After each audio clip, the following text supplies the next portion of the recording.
అయితే శ్రీనివాస రామానుజన్ గారు ఎన్నో ప్రయత్నాలు చేస్తూ తమిళనాడులో ఈనాడు గ్రామంలో జన్మించారు. జన్మించిన తర్వాత ఆయన సాహసం చాలా గొప్పగా చేశాడు.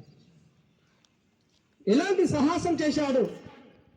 మన తల్లి ఏం చేసింది, మన తండ్రి ఏం చేశాడు, వాళ్ళ కుటుంబ పరిస్థితి ఏంటిది అని వాళ్ళు అనేక ఆలోచనలతో బతుకుతూ జీవనం గడిపారు.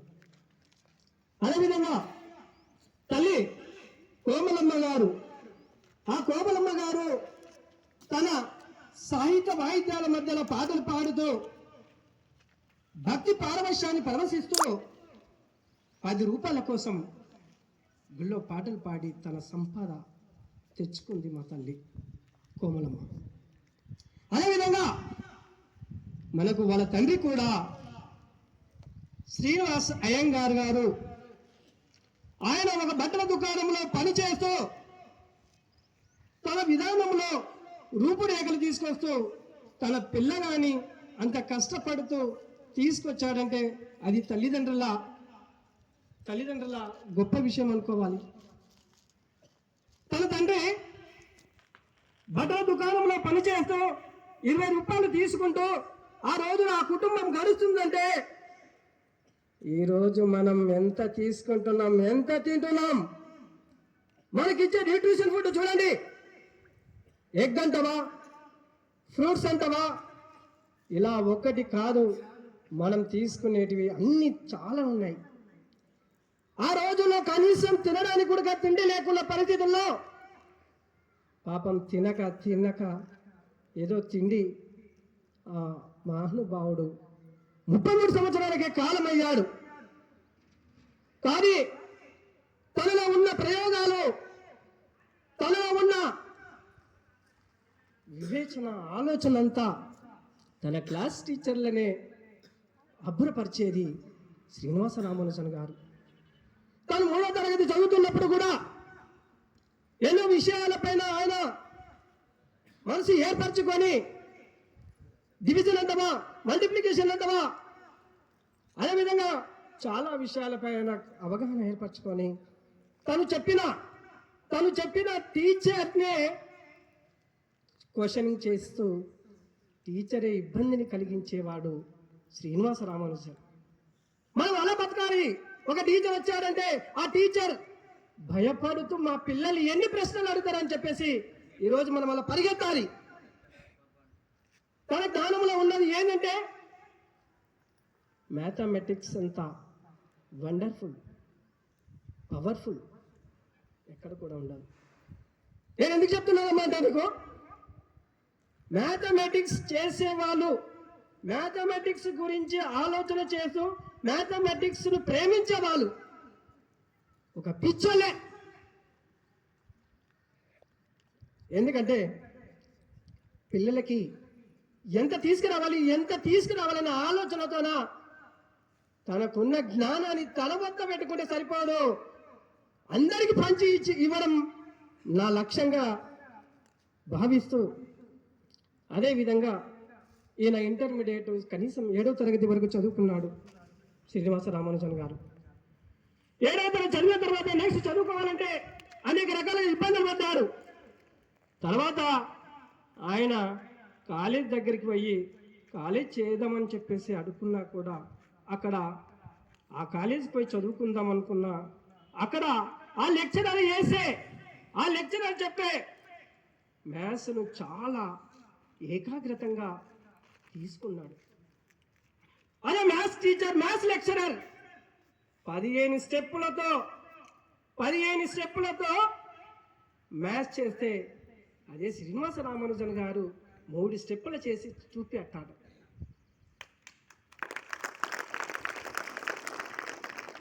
అంటే ఇలాంటి ఆలోచనలు మనం ఇంకా చాలా నేర్చుకోవాలి. నన్ను సారు ఈ విధంగా ఒక గ్లాస్ పెట్టి నేను మేకప్ చేసుకుంటూ అంటే కాదు, కానీ నాకు ఇలాంటి మాస్టర్ దొరకడం కూడా నాకు చాలా అదృష్టంగా భావిస్తాను.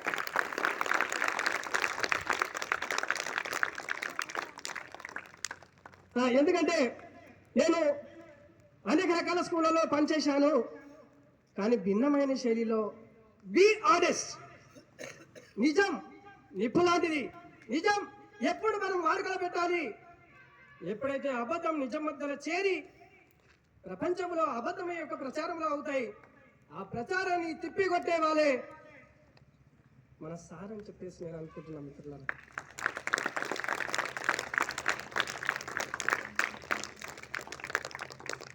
మనిషి ఎంత బతికామన్నది ముఖ్యం కాదు. శ్రీనివాస రామానుజన్ గారు 32 సంవత్సరాలు బతికారు. ట్రైగోనోమెట్రీ అంటవా, థీరమ్స్ అంటవా, ఎన్నో రకాలుగా మ్యాథ్స్ పైన ప్రయోగాలు చేస్తూ మన భారతదేశానికి royal society, fellow of royal society అని చెప్పేసి లండన్ ఆయనకు ఒక మంచి బహుమతి ఇచ్చింది.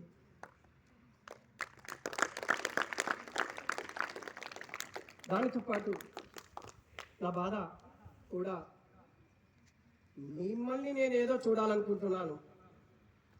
ఇక్కడికి వచ్చామని కాదు, నేను ఇక్కడ వచ్చి 4 రోజులు ఉండిపోయి పిల్లల మనస్సులను ఎప్పుడైతే ఏకాగ్రతకు తీసుకొస్తారో వాళ్ళే నిజమైన టీచర్గా మనం బతకాలి. ఎప్పుడు మీలో ప్రతి ఒక్కరు కూడా మ్యాథ్స్ పైన కాన్సన్ట్రేషన్ పెడితే క్లాస్లో అందరూ చాలా 40 మంది పిల్లలు ఉంటారు.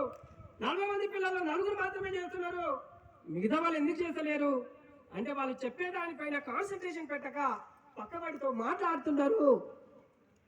అలా ఉంటే చదువు ఎక్కడ వస్తుందమ్మా? మనం ఎప్పుడైతే కాన్సన్ట్రేషన్గా చెప్తూ కాన్సన్ట్రేషన్గా వింటూ సారు చెప్పింది తూచా తప్పకుండా పాటిస్తే వాడు మహామేధావి అవుతాడు. ప్రతి ఒక్క స్టూడెంట్ కూడా గల ఆశయం, ఆలోచన మొత్తం నాకు మీరే. మిమ్మల్ని ఎంతవరకు తీసుకురావాలి, ఎంత గొప్పవరం చేయాలనే కసి నా లోపల గొప్పగా ఉంది. నా కసిని అలుసుగా తీసుకోకండి, అభిమానించండి, ప్రేమించండి.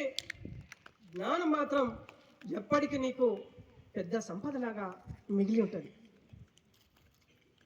అదేవిధంగా నాకు వేరే స్కూల్లో పనిచేస్తున్నప్పుడు కూడా పిల్లలు ఎగ్జామ్ రాసేటప్పుడు అమ్మా ఏంటి హానెస్గా రాయి అని నేను హాల్ మొత్తం తిరిగితే టీచర్లంతా నా దిక్కు చూసేది. ఏనా ఈసారి ఎక్కడి నుంచి వచ్చాడు పిచ్చోడు అనుకున్నాను. పిచ్చి కాదు, అక్కడ విప్లవం ఉంది, అక్కడ జ్ఞాన విప్లవం అనేది ఉంది. పిల్లల్ని చేంజ్ చేయడమే నా అంతిమ లక్ష్యం. పిల్లల లోపల సత్ప్రవర్తన తీసుకురావడమే నా అంతిమ లక్ష్యం.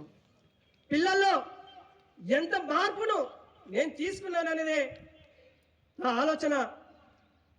కానీ మన పిల్లల్లో చాలా డిసిప్లిన్ లేదు, నా బాధ.